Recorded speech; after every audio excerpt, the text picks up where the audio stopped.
আসসালামু আলাইকুম। আশা করি সকলেই ভালো আছেন। চাকরি প্রত্যাশী ভাই ও বোনেরা, শিল্প মন্ত্রণালয়ে নিয়োগ সার্কুলার প্রকাশ করা হয়েছে। তো এটা হচ্ছে Bangladesh standards and testing institution BSTI. তো এই সার্কুলার নিয়ে এর আগেও আমরা একটা ভিডিও আপলোড দিয়েছিলাম। আবার আমরা দিচ্ছি, যেহেতু এই সার্কুলারটা মোটামুটি অনেক বড় একটা সার্কুলার।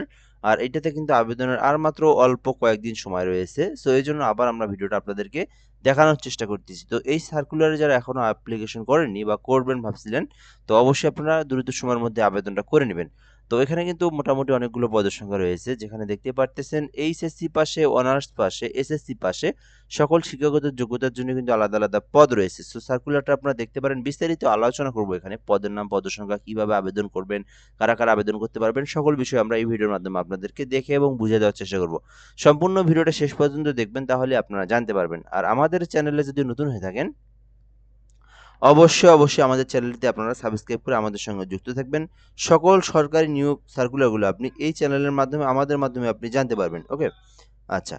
১ নম্বরে দেখব এখানে যে বিষয়গুলো, সেটা হচ্ছে বেসিক বিষয়গুলো বলে নেব এখানে। Bangladesh standards and testing institution BSTI এর রাজস্ব খাতভুক্ত নিম্ন বর্ণিত শূন্যপদসমূহে সরাসরি নিয়োগের মাধ্যমে পূরণের লক্ষ্যে পদের পাশে বর্ণিত নিয়োগ যোগ্যতা ও শর্তে প্রকৃত বাংলাদেশী নাগরিকদের নিকট হতে অনলাইনে আবেদনের জন্য আহ্বান করা যাচ্ছে। অর্থাৎ বাংলাদেশের যেকোনো জেলার যেকোনো প্রার্থী চাইলে আবেদন করতে পারবে। নারী পুরুষ উভয়ে আবেদন করতে পারবে।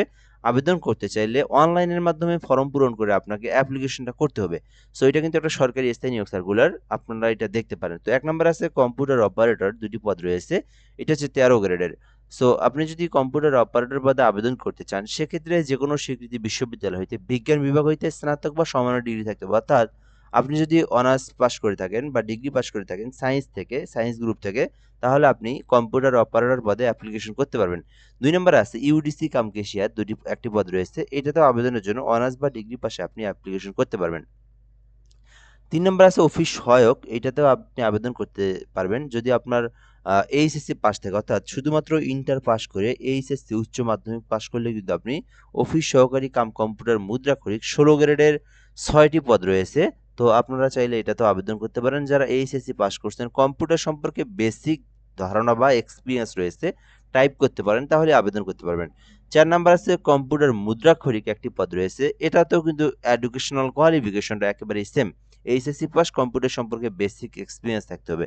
৫ নাম্বার আছে ডাটা এন্ট্রি অপারেটর, ৭ টি পদ রয়েছে। তো আপনারা যারা এইচএসসি পাস করছেন, আপনারা কিন্তু এই ডাটা এন্ট্রি অপারেটর আবেদন করতে পারেন। এখানে আপনার কম্পিউটার সম্পর্কে বেসিক নলেজ, যেটা যেমন টাইপ করতে পারা, এমএস ওয়ার্ড সম্পর্কে আ ধারণা থাকা, এমএস ওয়ার্ডে টাইপ করতে পারা, টেবিল ছক তৈরি ইত্যাদি, এবং আপনাদেরকে পাওয়ার পয়েন্ট এবং এক্সেল সম্পর্কে বেসিক এক্সপেরিয়েন্স গুলো থাকলে কিন্তু আপনি আবেদন করতে পারবেন। ৬ নম্বরে আছে ল্যাব সহকারী, ৮ টি পদ রয়েছে। বিজ্ঞান হইতে আপনি যদি উচ্চ মাধ্যমিক পাস করে থাকেন, অর্থাৎ যাদের হচ্ছে এইচএসসি সায়েন্স নিয়ে লেখাপড়া করছেন, তারা কিন্তু ল্যাব সহকারী পদে আবেদন করতে পারবেন। আচ্ছা, এরপরে যদি আমরা এখান থেকে দেখি, ক্যাটালগার পদেও একটি পদ রয়েছে। এটাতেও কিন্তু অনার্স অথবা ডিগ্রি পাশে আবেদন করতে পারবেন। গাড়ি চালক পদে একটি পদ রয়েছে। শুধুমাত্র ৮ম শ্রেণী পাস করে আবেদন করতে পারবেন। অফিস সহায়ক। তো বেসিক্যালি এই অফিস সহায়ক অনেকেই চাকরি খুঁজে থাকেন। আপনারা কিন্তু যারা এসএসসি পাস করে সরকারি চাকরির আবেদন খুঁজে থাকেন, আপনারা কিন্তু অফিস সহায়ক এমএলএসএস এই পদে, এই সার্কুলারের এইটাতে আবেদন করতে পারেন। শুধুমাত্র এসএসসি পাস করলে আবেদন করতে পারবেন। এখানে আলাদা কোনো অভিজ্ঞতা বা কোনো কিছুরই প্রয়োজন নেই। জাস্ট এসএসসি পাস করছেন, তাহলে আপনি অফিস সহায়ক ২০তম গ্রেডের এইটাতে অ্যাপ্লিকেশন করতে পারবেন। আচ্ছা, এরপরে ১০ নম্বরে আছে নিরাপত্তা প্রহরী, চৌকিদার, ৩ টি পদ রয়েছে। তো শুধুমাত্র ৮ম শ্রেণী পাস করা থাকলে কিন্তু আপনারা নিরাপত্তা প্রহরী এইটাতেও আবেদন করতে পারবেন। সো এখানে কিন্তু মোট ৫০ টি পদ রয়েছে। আপনি আপনার শিক্ষাগত যোগ্যতা অনুযায়ী যে পদে আবেদন করতে চান, সেই পদে কিন্তু আপনি অ্যাপ্লিকেশন করতে পারবেন। আচ্ছা, এরপর আমরা এখান থেকে দেখব আবেদন করতে বয়স, যেটা অবশ্যই ১৮ হতে ৩২ বছরের মধ্যে আপনাদের বয়সটা থাকতে হবে। আচ্ছা, এরপর আমরা যদি এখান থেকে দেখি যে বিষয়গুলো অবশ্যই দেখতে হবে, আপনি যদি এই সার্কুলারে আবেদন করতে চান, কিভাবে আবেদন করবেন? নিজেদের ল্যাপটপ, কম্পিউটার, পিসি যদি থেকে থাকে, নিজেরাই আবেদন করতে পারবেন। আবেদনের জন্য bstiteletalk.com.bd এই ওয়েবসাইটে প্রবেশ করে আপনাদেরকে ফর্ম পূরণ করে আপনাকে আবেদনটা সাবমিট করতে হবে। আর আবেদনটা কিন্তু ১৫ই ফেব্রুয়ারি পর্যন্ত চলমান থাকবে। তো আজকে ৭ তারিখ, আরও কিন্তু কয়েকদিন রয়েছে। অর্থাৎ ১৫ই ফেব্রুয়ারি পর্যন্ত আপনারা এই সার্কুলারে এই পদে অ্যাপ্লিকেশন করতে পারবেন। ওকে। আচ্ছা, এরপরে যদি আমরা দেখি এখান থেকে আবেদন যদি করতে চান নিজেদের ল্যাপটপ, কম্পিউটার, পিসি যদি থেকে থাকে তো গুগলে আসবেন, গুগলে এই যে এটা সার্চ করবেন তাহলে পেয়ে যাবেন।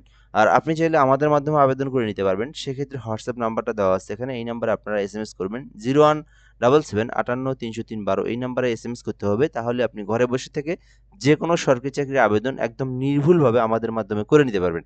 ওকে। আচ্ছা, এরপর যদি আমরা এখান থেকে দেখি কত টাকা ফি জমা দিতে হবে এই সার্কুলার আবেদনের জন্য। তো আপনারা জানেন সরকারি চাকরির গ্রেড অনুযায়ী ফি জমা দিতে হয়। তো এখানে বলা আছে ১ থেকে ৮ নাম্বার পদ, যেটা ১৬তম গ্রেডের যে পদগুলো আছে এগুলোতে যদি আপনি আবেদন করে থাকেন বা ১ থেকে ৮ নাম্বারের মধ্যে, তাহলে ১১২ টাকা, ২টা এসএমএস সহ প্রায় ১২০ টাকা খরচ হবে এখানে। ১২০ টাকা রিচার্জ করবেন। আর যদি ৯ নাম্বার হতে 10 নাম্বারের মধ্যে আবেদন করে থাকেন সেক্ষেত্রে আপনারা এখানে ৬৫ টাকায় রিচার্জ করবেন। তারপরে আপনাদেরকে ফিটা জমা দিবেন। কিভাবে ফি জমা দিবেন এটাও আমি আপনাদেরকে দেখিয়ে দিচ্ছি এখান থেকে। তো ফার্স্ট এসএমএস যখন আপনারা টাইপ করবেন, নিজেরাই যদি পেমেন্ট করে নিজেরাই আবেদন করে নিজেরাই পেমেন্ট করতে চান, তো আপনারা মেসেজ বক্সে আসবেন। টাকা রিচার্জ করার পর বিএসটিআই এটা লিখবেন, লেখার পরে ইউজার আইডি লিখবেন, লেখার পরে 16322 নাম্বারে সেন্ড করে দিবেন। তাহলে কিন্তু আপনাকে একটা এসএমএস দিবে এবং এসএমএস এর মধ্যে একটা পিন নাম্বার পাবেন এরকম। ওকে।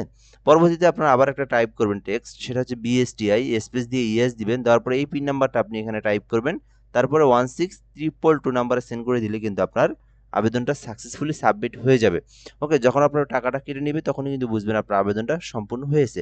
সো আশা করি বুঝতে পেরেছেন। যারা এই সার্কুলারে আবেদন করতে চান করতে পারেন। মোটামুটি এখানে অনেকগুলো পদ রয়েছে, 50টি পদ রয়েছে। তো এ পর্যন্তই আজকের ভিডিওটা। সার্কুলার নিয়ে যদি কিছু জানতে চান কমেন্ট করে জানাতে পারেন। আর যারা শুধুমাত্র আবেদন করবেন এই নাম্বারে হোয়াটসঅ্যাপে যোগাযোগ করতে পারেন। তো এ পর্যন্তই। আসসালামু আলাইকুম।